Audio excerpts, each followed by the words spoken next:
All right, let's go ahead and get started. Hello everyone. Welcome to our Jira Service Management for ITSM webinar. We are so glad you're able to join us today for this overview of how to manage your ITSM processes within Jira Service Management. My name is Brad Wood. I'm a senior consultant and Atlassian Certified Professional with Valiantys, and we are a Platinum Solutions Partner with Atlassian. And today I'm going to walk you through Jira Service Management to highlight many of its strengths and its capabilities related to ITSM processes. So our agenda for today, we're going to go through our introduction and kind of level set as to what content we're going to be covering and sort of the different ITSM processes. Then we'll get into our demos and examples. And then finally, we'll wrap up with a little bit of Q&A. There should be a Q&A option in Zoom. So if you have any questions as I'm presenting, feel free to drop those in the Q&A section. You don't need to wait until the end of the presentation, and I will address those to the best of my ability as time allows at the end of the webinar. So this webinar, again, is ITSM processes, and it builds upon our Jira Service Management Fundamentals webinar. We held that last week, and if you were able to join us for that webinar, I hope you got some great fundamental knowledge of Jira Service Management. And that webinar, along with this one, will be posted to our Valiantys YouTube channel. If you weren't able to join it and you'd like to check that out, you can view it on YouTube, or if you want to watch either of these again at a later time. This webinar does build upon the topics that we cover in the fundamentals webinar, and again is going to focus on ITSM features.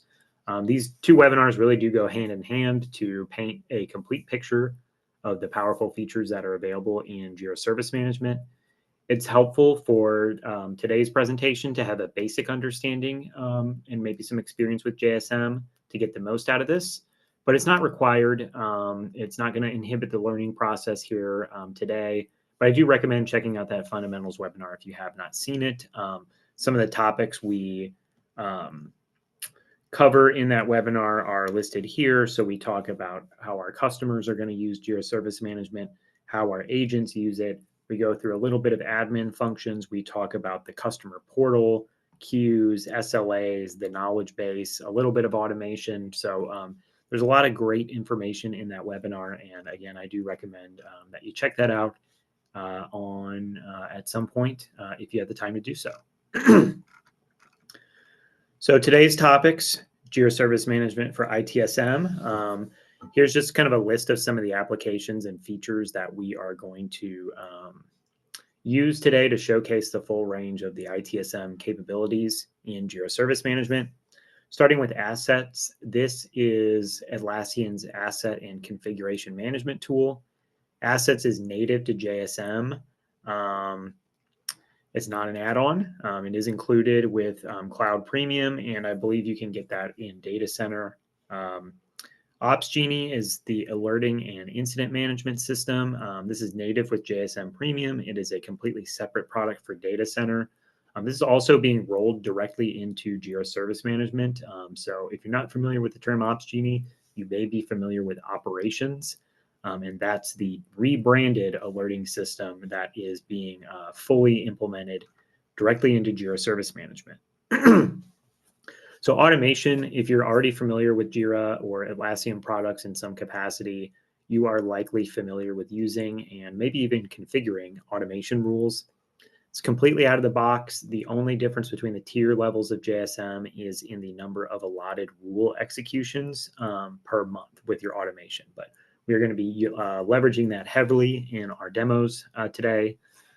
And then lastly, Statuspage. It's a completely separate product. It's not included in any tier of JSM. Statuspage serves as an internal and external communication solution, which we'll see in one of our demos.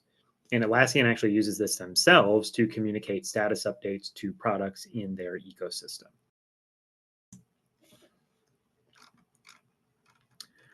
So we'll be doing 3 demos. We're going to start with service management. We do cover service management a little bit in that fundamentals webinar, but today we're going to look at it a little bit more in depth, and we're going to talk about how to integrate assets from JSM into your service management processes. We'll move on to incident management. We'll cover how JSM handles this and how it gives your service desk team the tools they need to respond to incidents in a timely and effective manner. And we'll touch a little bit on problem management and post-incident reviews during this portion. And then we're going to move on to change management, and we will discuss how JSM can help manage changes within your organization, give you insight into the effects and even possible risks of enacting changes, and provide the information you need to make informed decisions related to changes. We'll touch a little bit on knowledge management and enterprise service management during this section as well.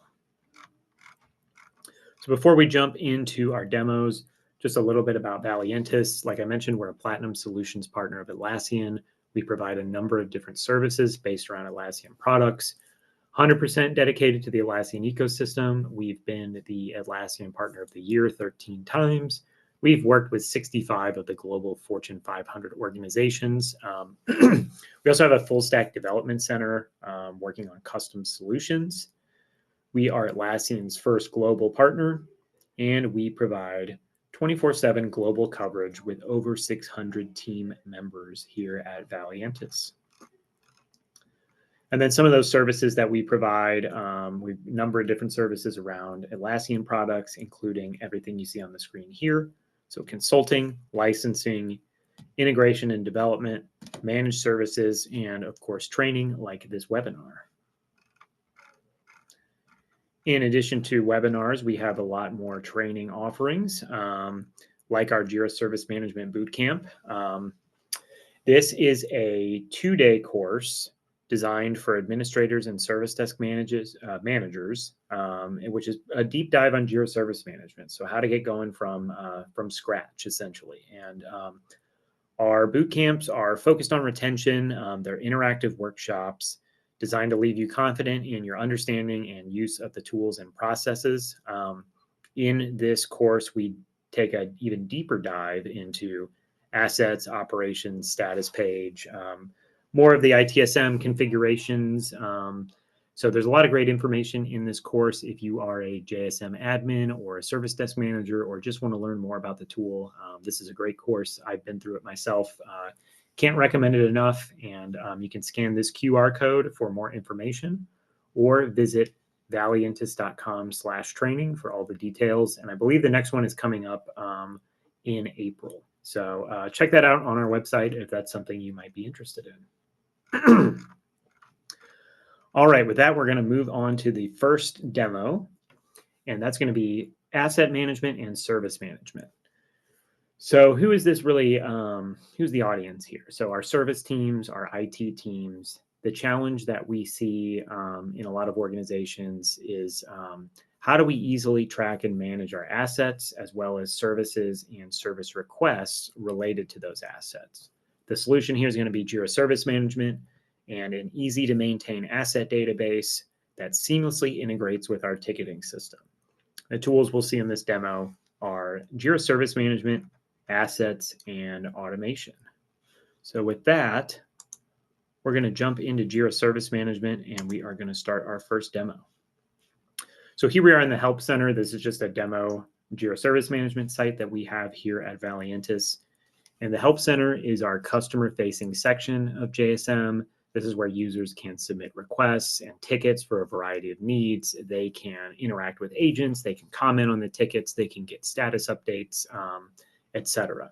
We're not going to deep dive into the Help Center today, but we do cover this topic and spend a significant amount of time demoing the Help Center in that Fundamentals webinar. So again, if you're not familiar with the way the Help Center sort of works and operates in the different sections, I would check that out over on YouTube.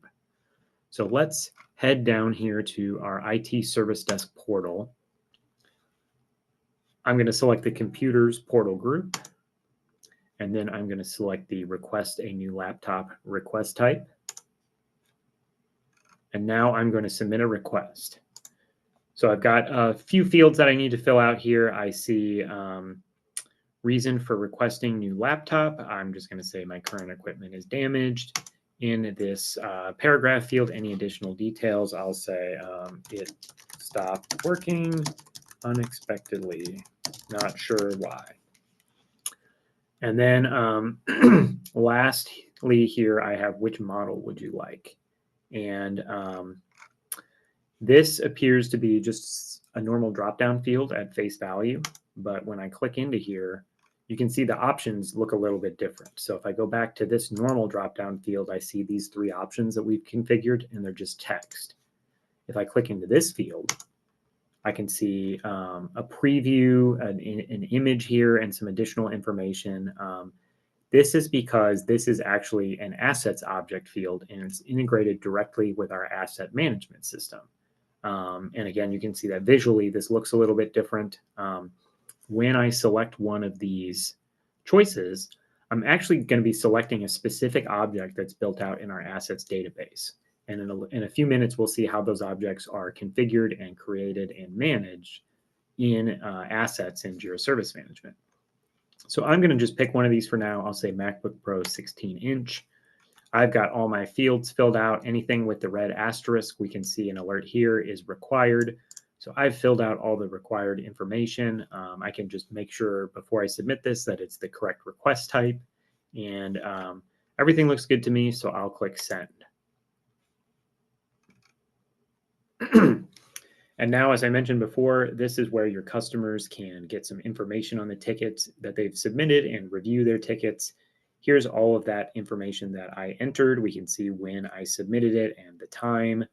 We can see the status that it's in. I can turn notifications on or off for this ticket.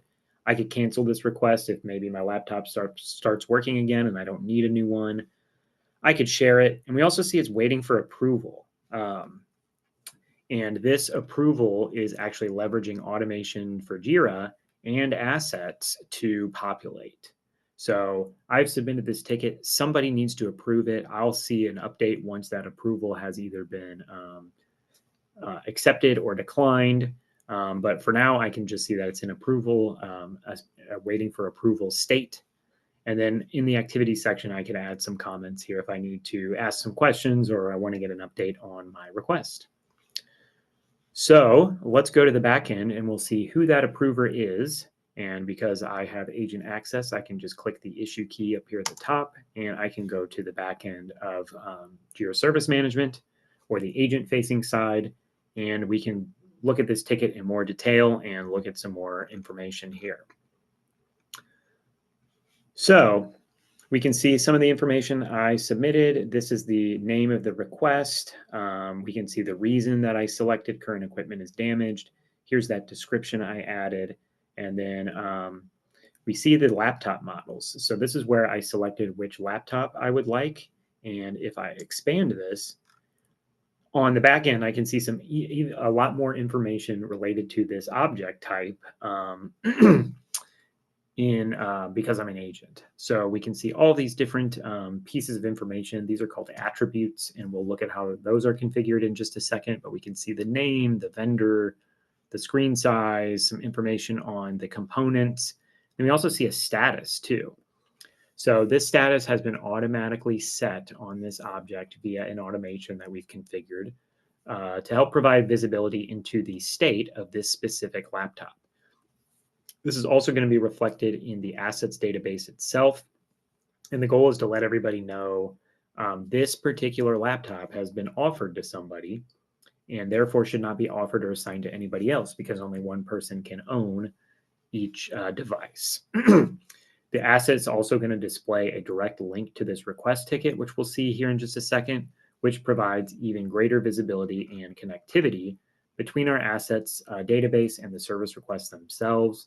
And this also means that there is now one less MacBook Pro 16-inch in the in-stock status in our assets database. So if I'm an agent and I want to see which objects are able to be assigned to somebody, haven't been offered or committed to anybody, I could look at everything that's in the in-stock status. Over here in the details section, if I scroll down a little bit, we see another assets field called affected equipment. And if I expand this, I can see some information on my current laptop. So when I submitted this ticket, automation looked at my object that's built out in the assets database, found my laptop and populated this field with it. It's this model of a laptop. Here's the name and the serial number. And we talked about the status. We can see now that this object status is damaged because I've submitted this specific request type. Automation has changed the status to damaged. So this is the idea here is to provide quick and easy access for the agent who's working this ticket to gather all the info they need on my damaged equipment, and also saving them time by automatically setting that status. So we're leveraging automation here for two reasons: to help the agent work this ticket quicker and provide the information that they need to be able to process this request. We saw that this ticket is waiting for an approval, and it says one person from approvers must approve. That's Vicky Murphy. And if we scroll down here in this approvers field, we see that Vicky has been set here. This is again powered by automation and our assets database. Our employees are built out as objects in assets, and each employee is linked to a department and therefore a manager via what JSM refers to as references. And a reference is just a connection between two objects in the assets database. We'll look at that here in just a second. So in this case, Vicky's my manager, so she has been added as the approver to this new laptop request. And also the reference is what powered the automation to add my old laptop to the affected equipment field on this ticket. So we're utilizing a lot of automation here. We're utilizing a lot of functionality in assets to, again, populate all the appropriate information, set the approvers, pull my old piece of equipment in here, change the status on some assets, and that's all done right after I submit this ticket.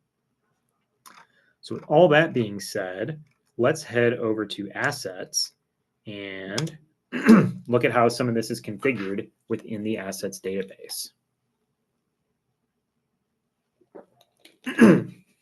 So assets is a really scalable and robust tool, which can be configured in a variety of ways. Atlassian has some templates for you to use when you start using assets if you'd like to start or use those as kind of a starting point, or you can build them from scratch, or you can import them. You can use discovery tools, whatever you'd like to do to build your assets database. Assets and objects are organized by schemas. Schemas are just collections of different types of objects, and then you have the actual objects themselves within those schemas within the object types, and we'll look at those here in just a second. So we can see all of our different object schemas here, how many objects are within them. We get some other information here about the total number of objects in our database. And then I can see some recent objects that I've viewed, so I can quickly go back to those if I need to. Let's go to the IT Employee Assets object schema. And this contains all of the different object types that we have created that can be assigned to an individual employee. So for example, if I click on laptop and I'll navigate down to the one that is assigned to me, this is my laptop. And we can see all that information that we saw in the object field on the ticket, and then some additional information as well. So again, we see the name, the serial number, here's that status again, the model, the cost, where is it located, some date fields, the owner, so we can see that I'm the owner here. I talked about references before, so we have linked issues, or excuse me, linked objects. So we can see that this particular individual laptop is related to this model type. It's in this location, St. Louis, and I'm the owner, and these are all individual objects itself. So it has all of these outbound references. If there were inbound references, we would see those here as well. It's going to take a minute to update, but eventually the ticket that I submitted will populate in the linked issues section. There's some filtering options here, so you can quickly see a list of all of the issues that have that particular object selected. So we can see all of these old example tickets listed here. So that's a great way to just find all the issues that a particular object has been selected on. Maybe you're doing some incident management or something like that and need a quick list of all of the tickets that have been submitted related to a specific object. You can find those right here in the linked issues section. then you can also add attachments to your objects. So if you want to add proof of purchase, warranty information, maybe a PDF of some kind, you can add that here in the attachments section. So I mentioned, again, attributes. We see all of those on this object here. And if we want to get some additional information on our attributes, we can click attributes and we can see all of the different attributes that have been configured for this object type. So again, the name, when was it created, when was it updated, serial number, and we can see there's many different types here. We've got object type references, or excuse me, attributes, which then create references between those two objects. So that's how you can configure those, and we see that here with the location, the model, the employee, etc. And we've got our status attribute configured here as well. So you can really configure a lot of information on your objects, configure as many attributes as you need, and you can actually choose which attributes show in the object fields. So not all of the attributes that we have configured on our laptop objects have been selected to be displayed in our custom field that we saw earlier. We've only chosen specific attributes that the agents would need to have quick access to when working that ticket. Let's go back to our schemas and we'll look at our employees area. And so we've built out a lot of our employees as objects into our assets database. So if I select myself, for instance, we can see all of those attributes. Again, I'm an active employee. I'm associated with my Jira user. Here's my location, my department, and my manager. So this is how that automation found Vicky as my manager and added her to my new laptop request by looking up my object and then looking up the attribute manager and then selecting this user as the approver for that ticket.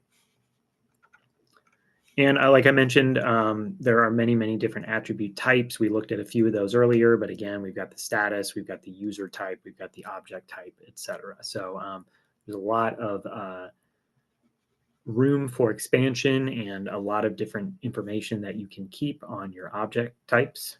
We saw a lot of outbound references earlier. We can see some inbound references on my object type. So we can see I am the manager of Alexis, and my laptop is an inbound reference to me. So that is associated with me in that direction. If you want to look at the references between a specific object and all the other objects it's referenced to in a visual format, you can click the object graph.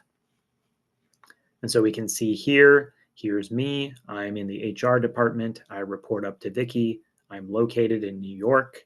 That laptop that we saw earlier rolls up to me, and Alexis rolls up to me as well.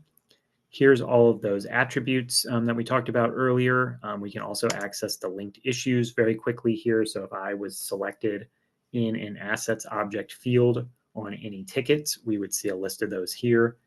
And we can also click on any of these objects to go to view them and view their details. So now we can see Alexis's details. Here's all of the attributes and the values for her. Likewise, we could do that with like my laptop, for instance, and go over to linked issues, and we would see a list of issues there. So that can be really helpful to maybe just like visualize the connections between an object and all of the other objects that it's referenced to. Just another way to view the information that you see here in the linked objects area. So that's going to do it for the service management and asset management demo. I'm going to jump back over to my slides real quick, and we are going to move on to incident management. And so who's our audience here? Well, it's IT operations or our IT teams. The challenge that we see quite frequently is how do we respond quickly to get things back on track when there is an incident and ensure proper follow-up. Solutions are going to be a centrally managed alerting system, tracking of deployments and service relationships, an incident command center, and integrated communications. The tools we're going to use for this demo is Jira Service Management, Opsgenie /operations, Statuspage, and a little bit of Confluence as well. So with that, we are going to go back to our Help Center.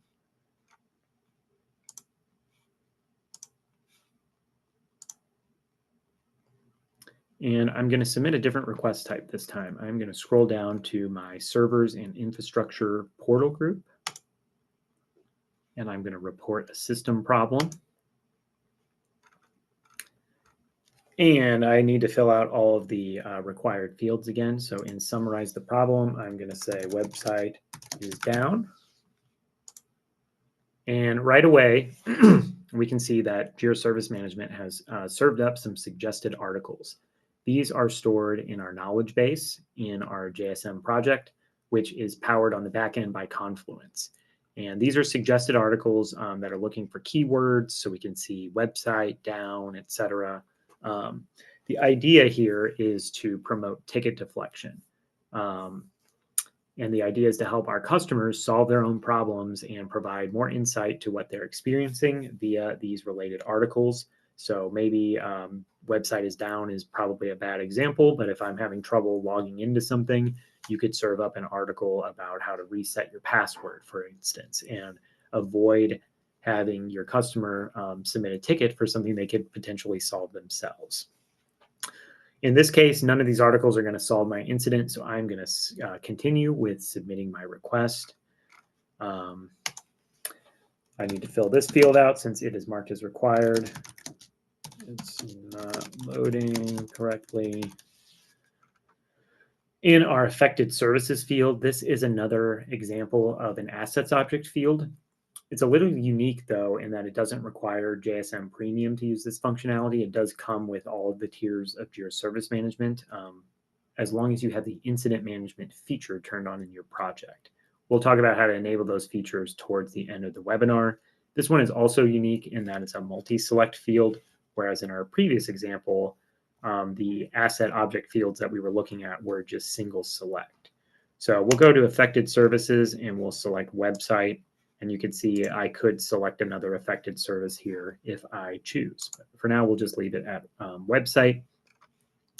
I like to call this out too, the attachment field. You can add these to your service requests or your incident request types, and you can make these required if you'd like to. So if you are saying that you need a screenshot or some kind of attachment submitted, you can make these required before somebody can submit this request. The rest of these aren't required. I'll just click send. And we've seen this before with our previous example. We talked about Statuspage a little bit. We can see here that we've added this status update, and from our support team that there's website issues, and we know about them. And here's a link to our status page. We'll open this up just briefly. This is just a quick example of what Statuspage can look like. You can add a banner announcement here, letting people know, hey, we know that there's problems with the website. We're currently investigating this. We can see a timestamp on here, and you can subscribe to updates here as well. So you can get an email anytime updates are made on your Statuspage instance, and you can see all the different services that we are monitoring here. And you get a list of past incidents too. So a lot of good information here. Like I mentioned, Atlassian does use this to communicate status updates and active incidents and the work that they're taking to resolve those incidents for their own products. So if you'd like to see an example of that and actually subscribe to that, you can do so via their publicly facing status page. Let's go to the agent view of this ticket.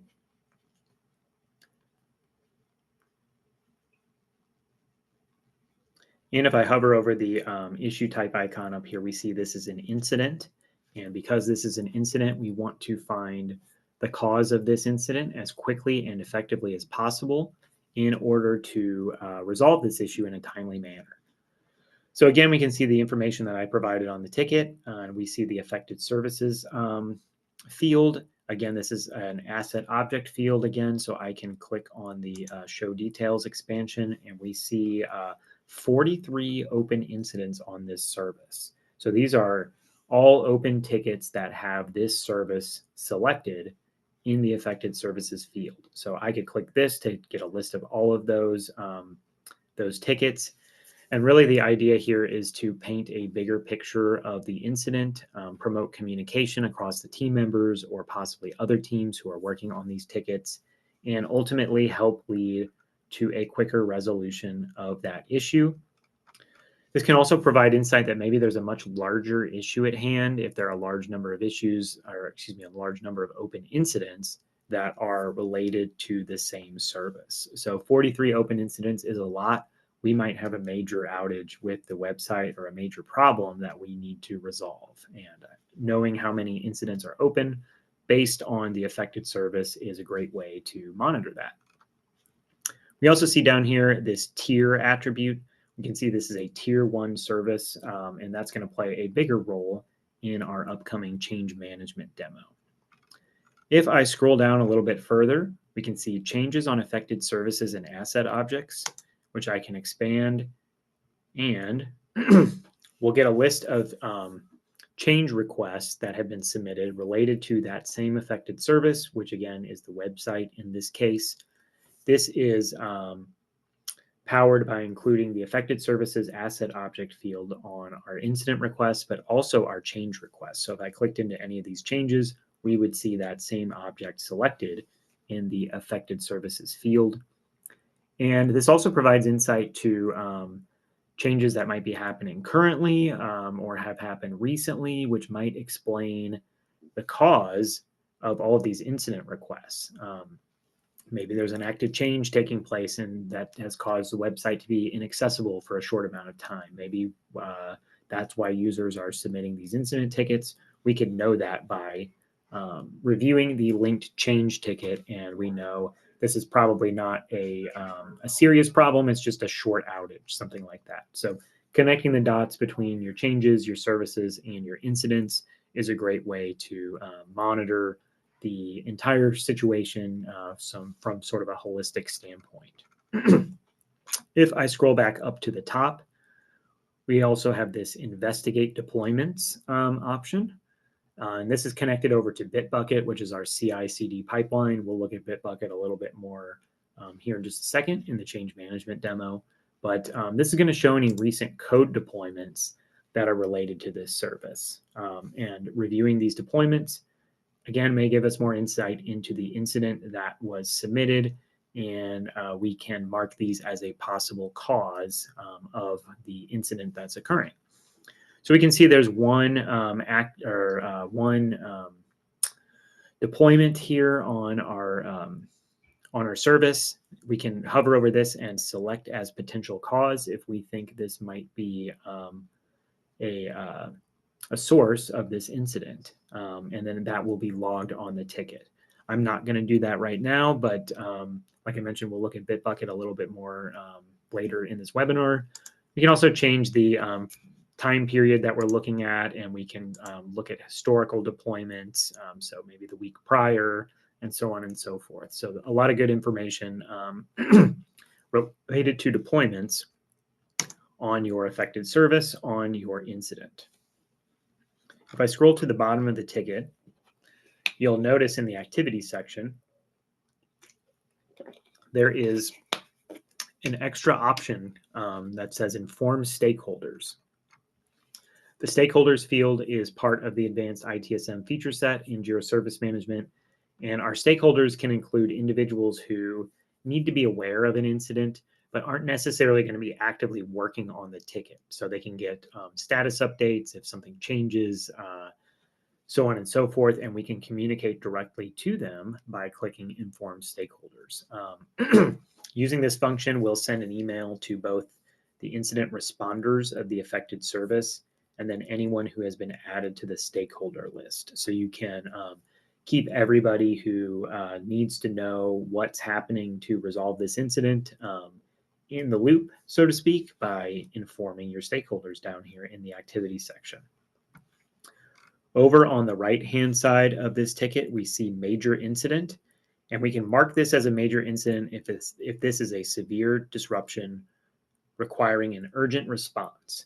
This feature adds a queue to your project called Major Incidents, which is a very specific tailored list of any incident that has been marked as a major incident to, again, highlight the urgency and the high impact of that incident.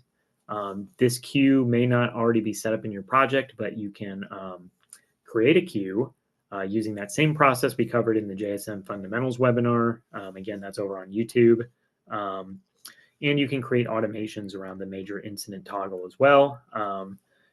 Sending notifications, sending customized emails, maybe alerting through a chat tool, something like that. The major incident toggle can be used for exactly that, communicating when an incident is major and we really need to get our all hands on deck to resolve this incident as quickly as possible. So let's say our incident has been resolved. We're ready to close out our ticket. We can head up to the top and we can select Add Post-Incident Review. And this is going to pull up a new Create screen for the Post-Incident Review issue type. And we can see that here in the issue type dropdown. There are several form or fields we can fill out, and we can fill those out directly from this window. And then we can create the post-incident review directly from our incident. I'm going to copy a quick link. We can look at a PIR that has already been filled out. So this is what it can look like. We'll get some more information to populate here once I close this. We can see the primary incident here, which is the incident that this PIR reviews. And we can see that this has been completed. We can click into the timeline of this primary incident to get a comprehensive look at everything that happened on that incident. And we can access that directly from our PIR, which is very convenient. If we need to go directly to the incident, we can from here. And again, we get all of that history as to what happened on that incident directly from our PIR. There's also a linked issues section, which we can see that this PIR reviews that incident. Over here on the right-hand side, we've got our incident summary section, and this is just a quick snapshot of, again, everything that happened on that incident. So when was it created? When was it resolved? Time to resolution? Who was assigned to it? The priority? Who were the responders? And then that same affected service. So you can see how this affected service kind of powers a lot of this functionality, and all of these things can be interconnected. Our tickets can be linked together. Our asset objects can be related to incidents, changes, post-incident reviews, etc.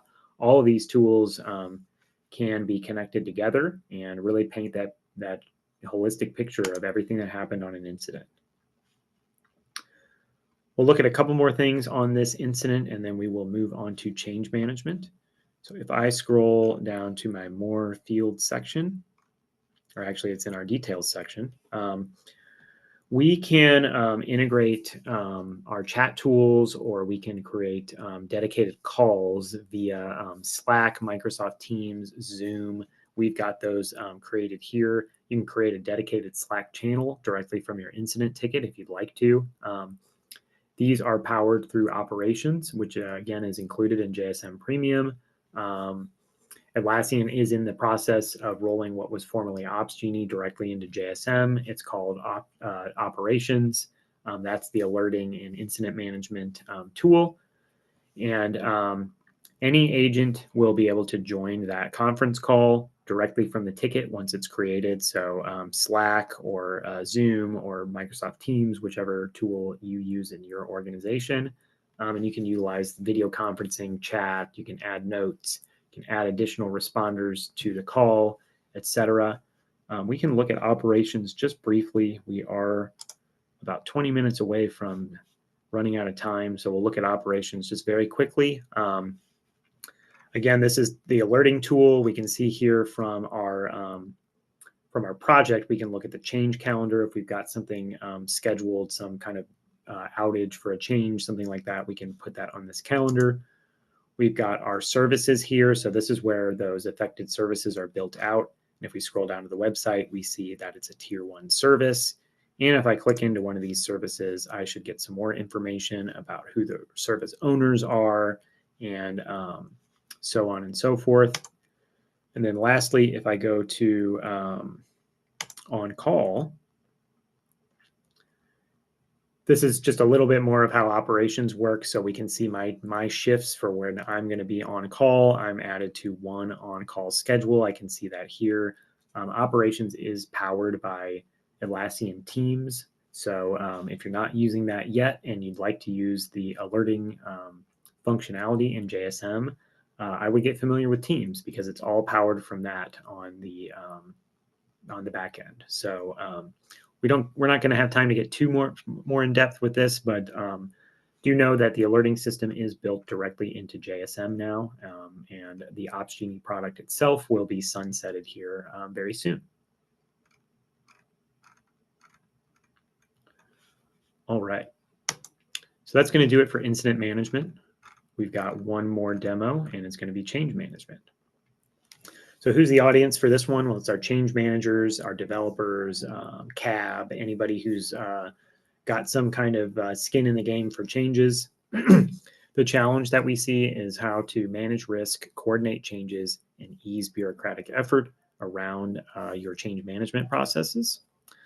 The solution is going to be automated risk assessment, ticket creation, and resolution. And the tools we'll use in our demo are going to be Jira Service Management, Bitbucket, and then again, automation.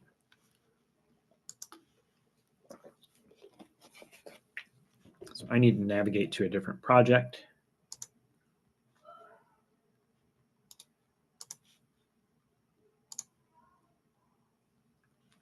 So here I am in a Jira software project, and I'm going to just create a quick ticket for my development team. And we'll just leave it as story. And we're going to say, add Euro to payroll system. And then I'm going to create this ticket. And then I'll just click view issue so I can see this. Here's the request I put into the software team to update our payroll system, and I just need them to add something to it.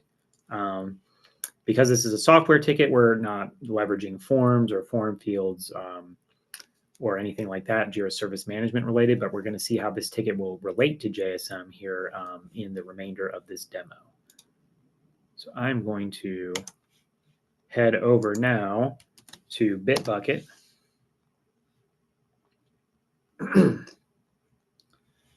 And I'm going to go to our repositories, and I'll go to the payroll repository, and I need to make this update that's been requested. So I'm just going to click into any file here, and I'm going to edit this code.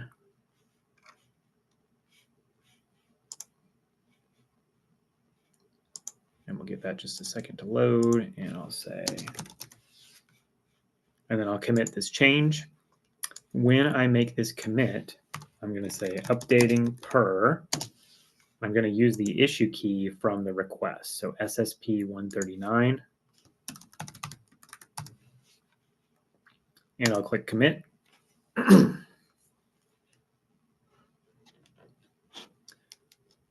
Once that's been submitted, we can see that here's the change. If I go over to our pipeline, we can see that here's that description that I added to the commit, and it's in progress. We're going to give this just a second to update.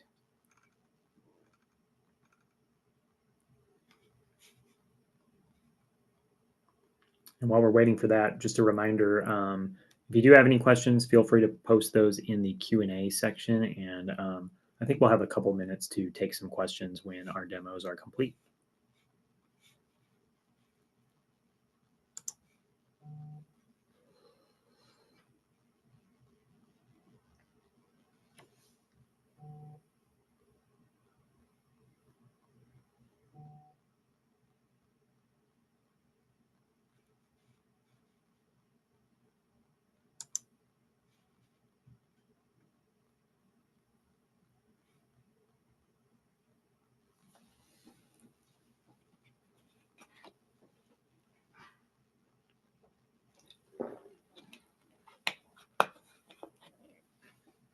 Okay, so now we see that that commit was successful.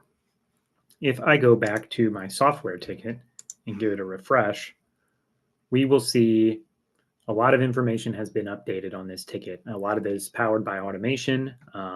Mentioning the issue key and the commit message is going to be powering a lot of this as well. So this ticket has a lot more information on it now. Over here in our development section, we can see that there's one commit. That's the commit I just made. We can see the repository that it was in, and we could click view all development information for some additional information. We also see that there's a linked issue, and it's a change request. And that change request is already completed.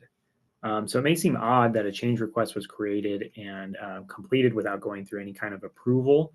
But if we click into the change request, I'll just open that in a new tab. We're going to see some familiar functionality here in the affected services field. So we see payroll was added as the affected service. If I expand this, we see that the payroll system is a tier 3 service, and we do not require approvals for changes on tier 3 services.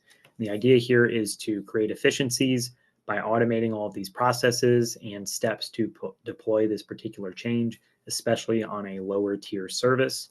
And once the change was deployed, the change request ticket was automatically created, transitioned to completed, and linked to the software ticket. And all of that relevant information is included on this ticket as well. So we see the deployment, again, that affected service. We'll see the linked issued, the software ticket here. So everything's linked together, creating that breadcrumb trail between the request, the deployment, the change request, and everything is documented and linked together. So that's how that can work for automating without an approval. Let's go ahead and submit one more software ticket. And we'll say mobile app update. And then I'll click create. And then we'll click view issue. And this one is SSP 140. So we'll go back over to Bitbucket and we'll go to our repositories and we'll find the mobile app repository. And then I'm going to do the same thing, just make an update to this document.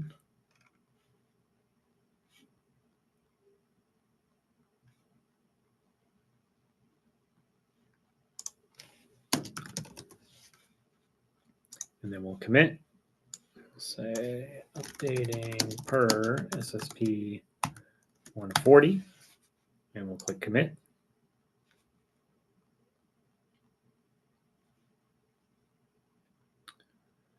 Then we'll go back to our pipelines and we'll give this just a second to go through this process.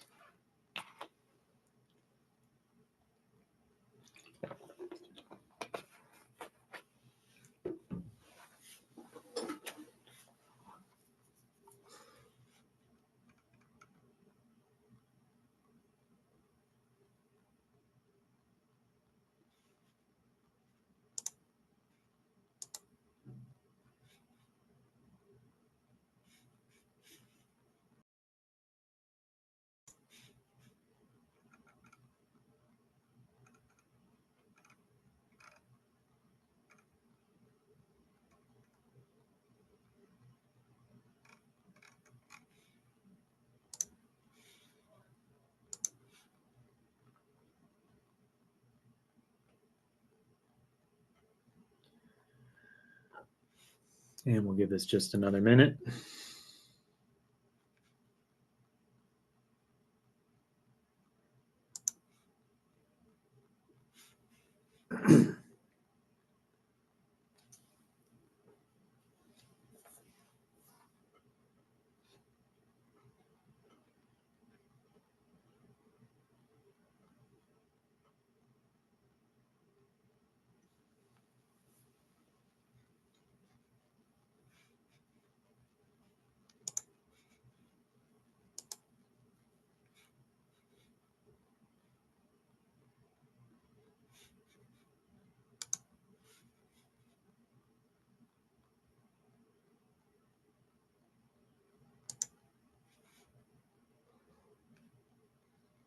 Okay, so we can see that this deployment has been halted.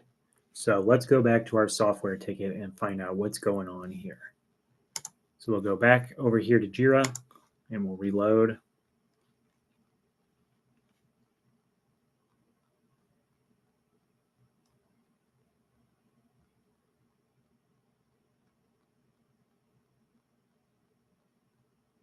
All right, so we can see that a change request was created, but this time it's in a different status. It's in the authorized status. So let's go to the change request and we'll figure out what that's based upon. And I think you can probably guess. So we see here it's in an authorized status. It needs an approval, and that's because the mobile app is a tier 1 service. So we have tier 1 service changes on tier 1 services configured to require an approval. We can see that all of our CAB approvers were automatically added. So we need one person from the approvers field to approve this ticket. And in this example, I'm one of those people. So I'm just going to click approve. The ticket has moved to awaiting implementation. I'm going to manually move it over to implementing. And once I do that, if I go back to Bitbucket, we can see that the commit has been restarted and it will go through its whole process. And once that is deployed, it will do some other things with our change ticket. So let's give this just a second to finish running, and then we'll look at what automation is doing once this is completed.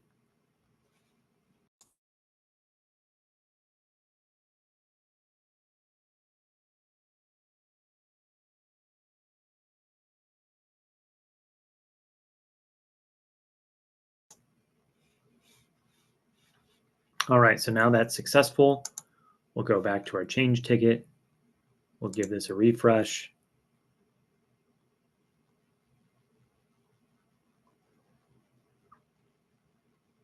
And we can see that now it's in the completed status. And if we go back to our software ticket, we'll give that a refresh as well.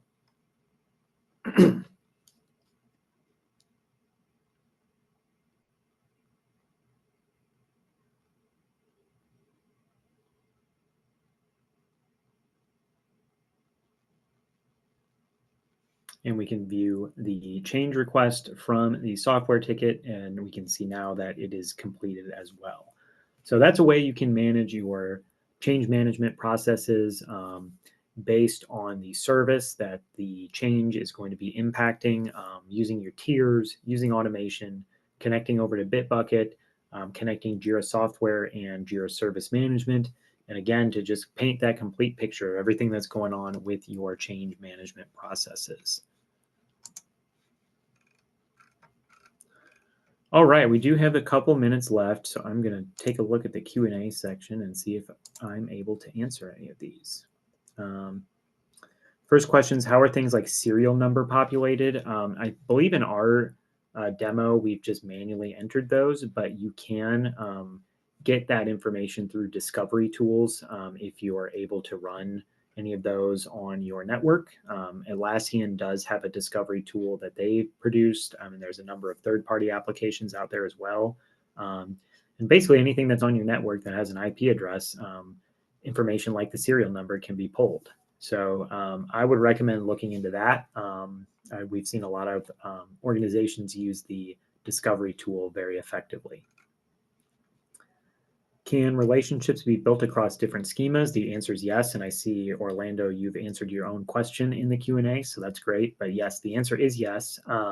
You can link across the assets database. So your objects don't need to be in the same schema. And your example is exactly that. So me being an employee, I'm in a different schema than my laptop, but we can still have references to each other. So that's really nice. And again, can help you keep your schemas really well organized too. So your hardware is in a schema, maybe your software is in a schema, your employees, any other kinds of object types, you can keep those as organized as you see fit. And I don't know that there's even any limit on your schemas. So you've got a lot of great options there.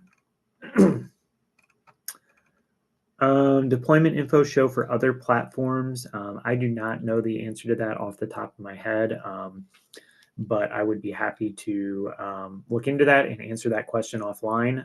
So Orlando, feel free to reach out to me if you've got any other questions related to other pipeline tools, other CI/CD tools, etc. I would be happy to look into that for you.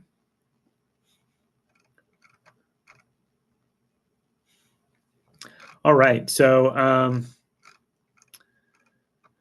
we're just about out of time for today.